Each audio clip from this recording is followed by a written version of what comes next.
बांध तान लिया और खड़े हो गए। अच्छा, बैल कौन था? तो कहते हैं बैल था धर्म, सत्यम दया तपो नीति दानम, यानी सत्य, दया, तप और दान, धर्म के 4 पैर होते हैं। जो बैल के रूप में था उसके 3 पैर तोड़ दिए, सत्य, दया, तप, केवल एक पैर बचा जिसका नाम है दान। एक पैर बचा, बाकी 3 पैर तोड़ दिए। इस दान से आज धर्म जिंदा है। अगर दान नहीं हुआ तो धर्म बंद हो जाएगा, धर्म नष्ट हो जाएगा। और यहाँ गाय जो पृथ्वी का रूप है, जिनको कलयुग मार रहा था, कलयुग के राज्य में धर्म और पृथ्वी सबसे ज्यादा परेशान। महाराज जब कलयुग के ऊपर धनुष बाण ताना तो वह शूद्र का भेष धारण किए हुआ था। महाराज को बड़ा क्रोध आया, वो कहने लगे आज मैं तुझे जिंदा नहीं छोड़ूंगा। तो महाराज परीक्षित जी के पास आया, उनके सामने हाथ जोड़कर खड़ा हो गया और परीक्षित जी महाराज से कहने लगा, राजन बताइए मैं कहाँ रहूं? कहने लगा मैं कहाँ रहूं? एक ऐसी जगह बताइए जहां मैं सुखपूर्वक रह सकूं। कलयुग कहाई कहाँ मैं रहूं, कलयुग कहाई कहाँ मैं रहूं, कहूँ बेठौर शांति तह लहाऊं, कहूँ बेठौर शांति कहाँ रहूं, कलयुग कहाई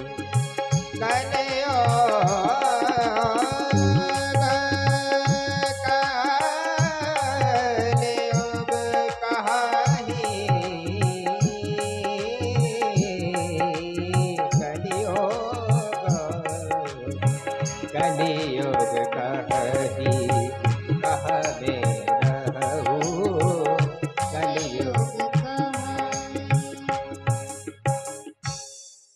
कलयुग महाराज परीक्षित जी से पूछने लगा, महाराज परीक्षित जी से कहने लगा कि आप बताइए मैं कहाँ रहूं? ऐसी कोई जगह बताइए जहां मैं सुख पूर्वक रह सकूं, जहां मुझे बड़ा आनंद मिल सके। आप ऐसी जगह बताइए जहां आप ना हो, क्योंकि मैं जहां जाता हूं मुझे आप वहीं दिख पड़ते हैं। अब आप मुझे ऐसी जगह बताना जहां आप ना हो। परीक्षित जी महाराज कहने लगे कि अच्छा जहां मैं ना हूं? कहा बिल्कुल जहां मैं ना हूं, जहां आप ना हो ऐसी जगह बताइए। तो परीक्षित जी महाराज कहते हैं कि ठीक है। मदिरा धुत की जहाँ होई, मदिरा धुति क्रीड़ा जहाँ होई, वैश्या गमन व हिंसा सोई, वैश्या गमन व हिंसा सोई। जय जय राम श्री राम, जय जय राम। चार ठौर तुम करहु निवासा, चार ठौर तुम करहु निवासा, होए कभी नहीं तुम ही दुरासा, होई कभी नहीं तुम ही दुरासा। श्री राम जय राम, जय जय राम, श्री राम जय राम, जय जय राम। श्री राम जय राम, जय जय राम। महाराज परीक्षित ने कहा जहां तुम रहना चाहते हो ना, जुआ, शराब, बेश्या, हिंसा, 4 जगह बताई। कहा जाओ तुम रहो, स्वतंत्र होके रहो। तो कलयुग कहने लगा महाराज 4 जगह तो ठीक है, लेकिन कोई एक जगह अच्छी भी तो बताइए, ये तो बेकार है। इनमें तो ठीक है मैं रह लूंगा जैसे तैसे, लेकिन एक जगह अच्छी बताई। कलयुग कहता है, कलयुग बोला दीजिए एक प्रमुख स्थान, जिसके बल पर नर करे जग में पाप महान। का अरे महाराज जुआ, शराब, बेश्या, हिंसा, ये हर कोई थोड़ी करेगा। भला आदमी ये काम नहीं करेगा, अच्छा आदमी ये काम नहीं करेगा, ये तो राक्षसों के काम है। अरे महाराज कोई अच्छी जगह बताइए, कोई अच्छा स्थान बताइए। तो महाराज जब कहा कोई अच्छी जगह बताइए तो महाराज परीक्षित जी कहते हैं, कहा परीक्षित मुदित हो। परीक्षित जी कहते हैं, कहा परीक्षित मुदित हो, करहु स्वर्ण में बास, जिसको पाकर अधम नर करता सकल विनाश। आज के समय में अगर एक कान का झुमका एक बेटे से दूसरे बेटे के पास ज्यादा चला जाए ना, तो दूसरे की हत्या करने के लिए आतुर हो जाता है। इसलिए महाराज सोना एक ऐसा बन गया है कि किसी के पास चुटकी भरना ज्यादा चला जाए आज के समय में, क्योंकि कलयुग उसमें निवास करता है। अब यहाँ पर हमारी सभी माताएं हैं, सभी बहनें हैं, सबने सोना पहन रखा है। अब कहा सब में कलयुग का निवास है, सब में कलयुग का निवास नहीं होता। कलयुग सोने में निवास करता तो है, लेकिन किस सोने में निवास करता है? जो सोना बेईमानी से कमाया जाता है, जो सोना चोरी से लाया जाता है, जो सोना छीन कर लाया जाता है, उस सोने में कलयुग का निवास होता है। अगर हमारे पास ईमानदारी का सोना है तो उसमें कलयुग नहीं, उसमें लक्ष्मी निवास करती। महाराज परीक्षित जी ने कहा स्वर्ण में वास करो। जैसे ही परीक्षित जी ने उसे कहा कि जाओ तुम स्वर्ण में वास करो, तो वह महाराज परीक्षित जी से कहता है ठीक है, अगर आप कहते हैं तो मैं स्वर्ण में वास करूंगा। और जैसे ही परीक्षित जी ने इतना कहा तो वह महाराज स्वर्ण में वास करता है। वह स्वर्ण में वास करता है। कहाँ? परीक्षित जी के सिर पे जो मुकुट था उसमें प्रवेश कर गया।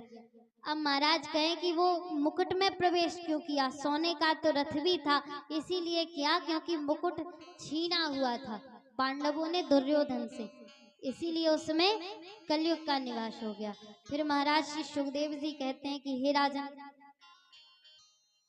जब यह भागवत सप्ताह ज्ञान यज्ञ जो श्री सुखदेव जी महाराज ने श्री परीक्षित जी महाराज को श्रवण कराई है, वो कहाँ से आरंभ हुआ, वो कैसे सुनाई?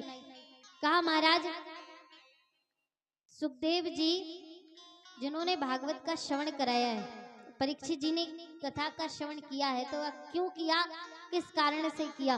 तो कहा परीक्षित जी के सिर पर मुकुट पर कलयुग सवार था। एक दिन शिकार खेलने के लिए गए, समीक ऋषि का आश्रम पड़ा, रास्ता भूल गए, उनसे जल मांगने लगे।